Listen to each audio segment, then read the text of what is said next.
안녕하세요. 예수비전 성결교 안희한 목사입니다. 어젯밤에 송구 영신 예배를 드렸습니다. 많은 성도들이 참석해서 함께 뜨겁게 기도했어요. 아이들을 위한 통성기도, 학생회를 위한 통성기도, 또 청년들을 위한 통성기도, 또 다 같이 계속해서 부르짖고 또 부르짖고 아주 은혜가 넘치는 성령 충만한 시간이었습니다. 얼마나 감사한지 몰라요. 한 해를 돌아보면서 감사 기도 제목을 적어봤어요. 13가지 정도 정리가 되더라고요. 첫 번째로 예배의 목숨을 걸었음을 인해서 감사하게 되었습니다. 하나님께서 기뻐하시는 예배를 위해서 헌신할 수 있었다. 정말 얼마나 큰 복입니까? 감사할 수밖에 없죠. 두 번째로 교회가 4차례나 폐쇄를 당했음에도 불구하고 온 성도들이 담대함으로 이겨나갈 수 있어서 감사했습니다. 사실 확진자 나오고 한 번만 폐쇄를 당해도 간이 아주 조물조물 하거든요. 심장이 두근두근 하거든요. 근데 4번이나 폐쇄를 겪었으니 살떨릴 만도 한데 담대함에게 뚫고 나갔어요. 얼마나 감사한지 모르겠습니다. 세 번째로 교회학교와 학생회가 부흥하고 있으니 또 부흥했으니 얼마나 감사한지 모릅니다. 아이들이 모여들고 학생들이 모여들고 또 함께 예배하고 얼마나 좋은지 몰라요. 코로나 와중에도 성경학교를 진행을 했어요. 또 학생회 수련회를 진행합니다. 감사하죠. 네 번째로 청년들이 왕성하게 일어나게 해주셔서 얼마나 감사한지 모르겠습니다. 사실 청년들이 바쁘잖아요. 또 세상에 마음을 많이 빼앗기잖아요. 근데 우리 교회 청년들은 주일 예배는 기본이고 토요일날 청년 예배를 드리거든요. 황금 같은 그 시간에 예배당이라서 뜨겁게 찬양하고 열정적으로 기도하고 하나님의 말씀을 아멘으로 화답하고 얼마나 감사합니까?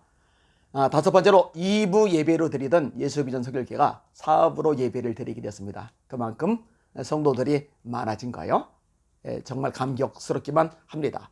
또 모든 예배 가운데 뜨거운 성령의 불이 있어요. 오시는 분들 이구동성으로 한 말이 있습니다. 진짜 강력하다고. 정말 새로운 경험이라고. 하나님이 역사하시니까 이런 일들이 가능하더라고요. 여섯 번째로 재정을 놀랍게 축복해 주셔서 감사할 수밖에 없습니다. 작년 결산에 3배 정도가 늘었으니까 얼마나 감사한지 모르겠어요. 성도들이 생각 가운데도 하나님께서 보호하시고 지켜주신 것 감사할 수밖에 없습니다. 일곱 번째로 하나님이 주신 것들로 우리 배만 채우지 않고 열심히 흘려보내게 하셔서 얼마나 감사한지 모릅니다. 저에게 사실 부채가 꽤 많아요. 부채를 먼저 다 갚아야 한다고 말하는 사람들이 주변에 많이 있어요. 네, 그럼에도 불구하고 우리보다 더 어렵고 힘든 교회들을 위해서 지역 주민들을 위해서 열심히 베풀 수 있는 한 해가 되었습니다. 정말로 감사할 수밖에 없습니다. 여덟 번째로 저에게 주신 비전을 함께 공유할 수 있는 일꾼들을 하나님이 많이 보내주셨습니다. 이야기를 나누다가 깜짝깜짝 놀라는 거예요. 어떻게 하나님이 제게 주신 생각들, 비전들을 똑같이 공유하고 있을까? 북한을 향해서 애끓는 마음을 가진 사람들이 있어요. 이 시대를 향해서 선한 싸움을 싸우려는 의지와 열정을 가진 사람들이 있어요. 땅끝까지 세계 선교에 자기 전 존재를 쏟아붓고자 하는 열망을 가진 사람들이 있어요. 이런저런 얘기를 나눌 때마다 와, 일치하는 거예요. 지금은 한눈 팔 때가 아니고 엉뚱한 것에 에너지, 시간, 물질을 허비할 때가 아니고 가치 있는 것에 모든 걸 쏟아부어야 될 때인데 그런 마음을 동일하게 가지고 있더라고요. 아홉 번째로 코로나19 와중에도 전국 방방곳곳을 다니면서 1년 내내 말씀을 전할 수 있도록 역사하신 하나님 앞에 감사를 드립니다.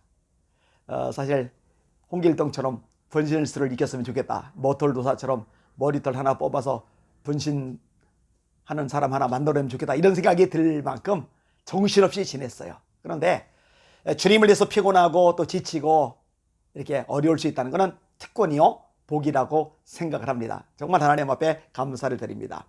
열 번째로 단순히 예수비전 성결교회를 위해서만이 아니라 한국교회를 깨우고자 하는 열망, 그 다음에 대한민국을 살리고자 하는 비전을 가지고 교회 공동체가 함께 다름질하고 함께 기도하고 함께 싸워나갈 수 있어서 얼마나 감사한지 모릅니다. 한국교회 다시 부흥을 경험하게 될 겁니다. 하나님께서 새롭게 하실 거예요. 그걸 기대하며 소망하고 있어요. 그리고 예수비전 성결교회도 그 중심에서 함께 쓰임받을 것 기대하면서 감사하게 됩니다. 11번째, 복음 통일과 북한 구원을 위해서 온 교회가 하나 되어 기도하게 하시니 감사합니다. 이기적인 교회가 아니라 주님의 심장 가지고 주님의 마음 품고 주님의 손과 발이 되어 저 북한 구원하기 원하는 열망으로 다름질하고 힘써 싸우는 그리고 기도하는 성도들이 있거든요. 얼마나 감사한지 모르겠습니다. 복음 통일돼야 돼요. 저과 통일은 안 되죠. 자유 통일되어야 합니다. 북한의 교화소를 문 열어야 돼요. 김정은 정권은 무너져야 돼요. 김일성, 김정은, 김정일 동상들이 있던 곳마다 예배당이 들어서야죠. 하나님이 역사하시를 소망합니다.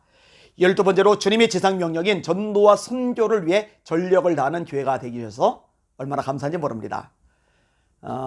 이번 주일에 선교 예배를 드리면서도 또 세 사람 단기 선교를 보내요. 또 작년에도 여러 사람들이 단기 선교를 다녀왔어요. 이 와중에 선교를 가느냐? 예, 가야죠. 목숨을 잃더라도 가야죠. 이 대한민국 땅에 선교사님들이 그렇게 들어왔고 많은 선교사님들이 목숨을 잃었어요. 그 자녀들이 목숨을 잃었어요. 그들의 무덤이 양화진에 있잖아요. 우리는 복음의 빚을 진 자들입니다. 이 빚을 이제는 우리가 갚아야 돼요. 하여튼 주님 재림전에 수많은 영혼들 구원해내야죠. 그 구원의 열매들과 더불어 재림하시는 예수님을 영접해야죠. 이 일을 해서 모든 걸 쏟아붓는 우리 예수비전교회 될 겁니다. 13번째, 세상이 어떻든지 시대가 어떻든지 주눅들지 않고 하나님이 함께 하심을 믿으며 하나님이 승리 주심과 기적 주심과 역사하심을 기대하면서 나아가도록 역사하셔서 얼마나 감사한지 모릅니다. 그런 믿음이 있어요. 2022년도에도 놀라운 역사, 기적, 축복, 하나님의 살아계심이 나타날 줄 믿습니다. 그리고 주의 이름 영광을 삼하는 모든 교회들마다 동일한 역사와 기적이 일어나기를 소망하며 기대합니다. 날마다 주님 바라보고 주님의 이름으로 전진하시고 승리하시는 2022년도 되시기를 바랍니다. 주님 안에서 날마다 전진 또 승리합시다. 할렐루야.